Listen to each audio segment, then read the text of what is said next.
Hi everyone. आज मैं बताने वाला हूँ कि आप अपना आईसीसी अकाउंट कैसे क्रिएट कर सकते हैं और उसके बाद आप कोई भी वीज़ा एप्लीकेशन आप वहाँ से अप्लाई कर पाएंगे। जैसे कि example study permit, your PR और वर्क परमिट और visitor visa. So what ever is required you can apply from your account from your home. So first we have to create our IRCC account. From that IRCC account, you can apply for all kinds of visa. So basically there are two steps. First, the website will ask for a few questions, and based on those answers, it will decide what kind of visa you can get.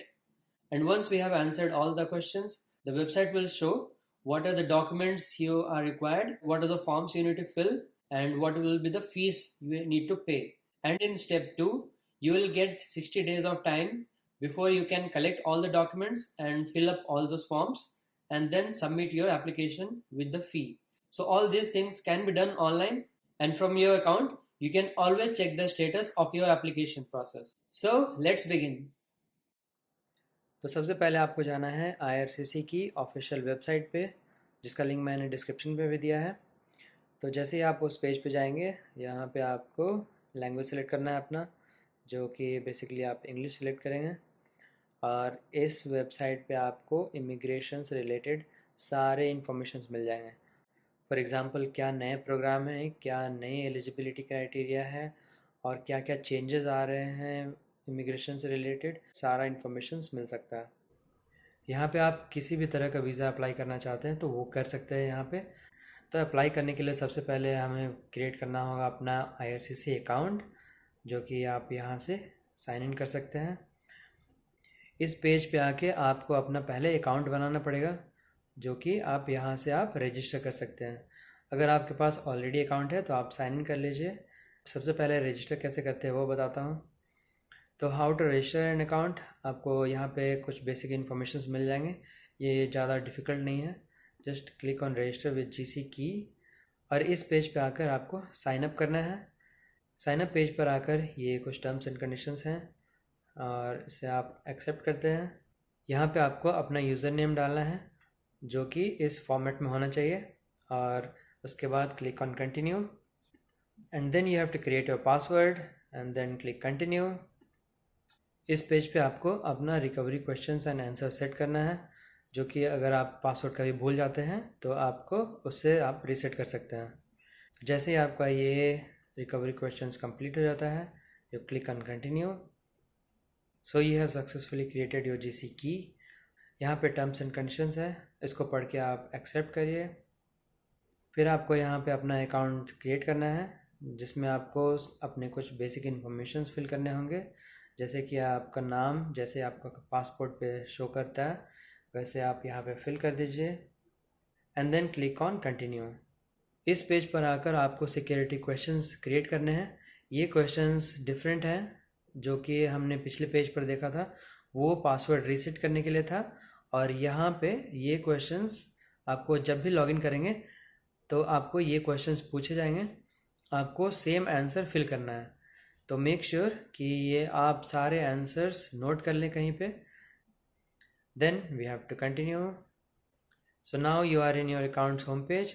यहाँ पे आपका सारे application से related informations दिखेंगे। तो जितने भी आपने एप्लीकेशन सबमिट किए हैं वो उसका सारा रिकॉर्ड यहाँ पे शो करेगा, और आपका एप्लीकेशन का क्या स्टेटस है वो भी आप यहाँ पे चेक कर सकते हैं। और अगर आपने ऑन पेपर एप्लीकेशन सबमिट किया है किसी एजेंट के थ्रू या कहीं और से, तो आप उस एप्लीकेशन को भी यहाँ पे ऐड कर सकते हैं। उस एप्लीकेशन से रिलेटेड सारा नोटिफिकेशंस आप यहाँ पे देख पाएंगे बाद में। So here we will start a new application. So you can go ahead and click on apply to come to Canada. Here you don't have to fill anything. Then we will go to check our eligibility to apply online. तो यहाँ पे आप visitor visa, study and work permit, express entry या फिर international experience Canada, ये सभी profile की eligibility यहाँ पे चेक कर सकते हो। तो हम जाएंगे वर्क परमिट के लिए, तो यहाँ पे क्लिक करें और यहाँ पे आपसे कुछ क्वेश्चन पूछे जाएंगे जो कि आपको फिल करना है, जैसे कि what would you like to do in Canada. So I am coming for work. How long you are planning to stay, so it will be more than 6 months. then which country you belong, so for example India, and which country you are now, so it will be India. और अगर आपका कोई family member है Canada में या फिर permanent resident कोई है तो यहाँ पे आप सिलेक्ट करेंगे वैसा आंसर। इस केस में है नो। यहाँ पे आप अपना डेट ऑफ बर्थ सिलेक्ट कर दीजिए, then next, then are you a lawful permanent resident of US, then यहाँ पे होगा नो। और यहाँ पे अगर आपके पास कोई जॉब ऑफर है कनाडा का विथ एन LMI नंबर तो आपको यहाँ सिलेक्ट करना है यस। तो हम ये चेक कर रहे हैं LMIA के through, so I M selecting yes here. Next, what is your status of job offer, so it is at least 1 year। और फिर यहाँ पे आपको सिलेक्ट करना है कि आपका जॉब किसी इस फील्ड से रिलेटेड है या नहीं, तो मेरे केस में वो होगा no. Will you be coming to Canada under active public policy और special measure announced by IRCC, इस केस में होगा no. And here if you are a spouse or child of a person who is applying for a work permit or a study permit, तो इस case में है मेरा no. और अगर आपने रिसेंटली कनाडा से ग्रेजुएशन की है तो यहाँ पे yes, else no.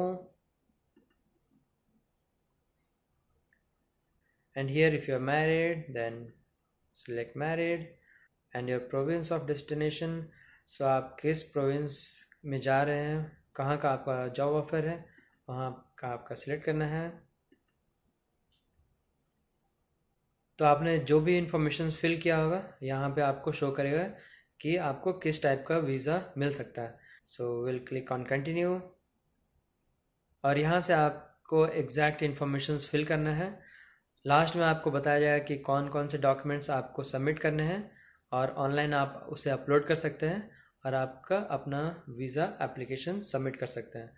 So from here will click on continue. So here do you have already a work permit और study permit, so here will select no. What type of work permit do you want to apply for? So in my case I want to apply for a work permit with a LMIA, and here if you have got your LMIA letter then you have to click yes. Here it is asking, does your LMIA indicate that you must become a member of a professional association in Canada? अगर आपका LMIA letter में ऐसा कुछ लिखा है तो आपको select करना है yes, मेरे केस में था no, then next। And here if you are coming with your spouse or children then select yes or else no। Then have you ever committed or been arrested, then no। Have you had a medical exam performed by an IRCC, तो आपको ये medical exams लेना ही है, तो आप यहाँ select करेंगे yes। And here if you are coming with your spouse or child then you select yes, I am selecting no in this case। Then are you giving someone access to your application, तो यहाँ पे अगर आपका कोई agent है जो आपको help करेगा तो यहाँ पे सिलेक्ट करना है, और इस केस में सिलेक्ट करूँगा मैं no. In the past 10 years have you given your fingerprints and biometrics, so this is my first time so I'll select no। There are fees associated with this applications, so क्या आप fees पे करेंगे, so definitely we will select yes। Are you able to make a digital copy of your document or scanner, then अगर आप scan कर सकते हैं document then select yes। And if you are paying your application fee using credit card then you have to select yes, so we can use only credit cards in this case, so you have to select yes। और यहाँ पे फिर आप सारे answers आप एक बार confirm कर लीजिए। अगर किसी में चेंज करना है then you can click on edit and then you can update your answers. and once confirm, then click on continue. And from here you are going to submit your application. So please make sure you save it and all the informations you hear, you read it carefully and then click continue. And here you will get your document checklist. यहाँ पे आपको सारा checklist मिल जाएगा कि आपको क्या क्या document fill करना है और आपको क्या क्या डॉक्यूमेंट ज़रूरत पड़ेगा आपका वीज़ा प्रोसेस के लिए। तो यहाँ पे आप देख सकते हैं कि there is no requirement for IELTS और proof of funds to apply for your LMI approved work permit. So if you need more information like how to collect these documents, so you can click on this question mark and read this information. Here you can also check the fee what will be required. So you have to just pay 240 Canadian dollar. This includes your biometric fee as well. So once you are done, then you have to pay your fees and your visa application will be submitted. So before submitting this you have to upload all these documents. तो आज के video के लिए बस इतना ही। Next videos में मैं बताऊंगा कि ये सारे फॉर्म्स कैसे फिलअप करने हैं और कौन कौन से डॉक्यूमेंट्स आपको ज़रूरत पड़ेंगे और उसे कैसे प्रिपेयर करना है। So see you in my next video. Thank you for watching.